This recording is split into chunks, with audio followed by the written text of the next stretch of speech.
ফের ২২ গজে শুরু হচ্ছে ভারত-পাকিস্তান যুদ্ধ। সবকিছু ঠিক থাকলে আসছে বছরে ক্রিকেট মাঠে লড়বে চিরপ্রতিদ্বন্দ্বী দুই দল।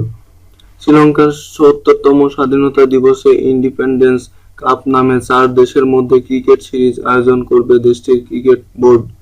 তবে এখনো ভেন্যু ঠিক করেনি শ্রীলঙ্কা।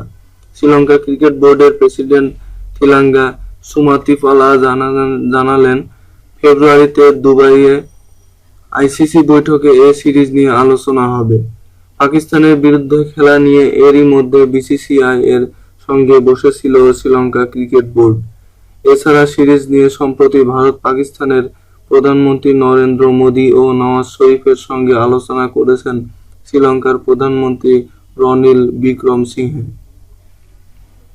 গেল বছরের মার্চে আইসিসি বিশ্বকাপ টি-টোয়েন্টিতে ইডেন গার্ডেনে সর্বশেষ মুখোমুখি হয় ভারত-পাকিস্তান। সে ম্যাচ ৬ উইকেটের জয় পায় ভারত।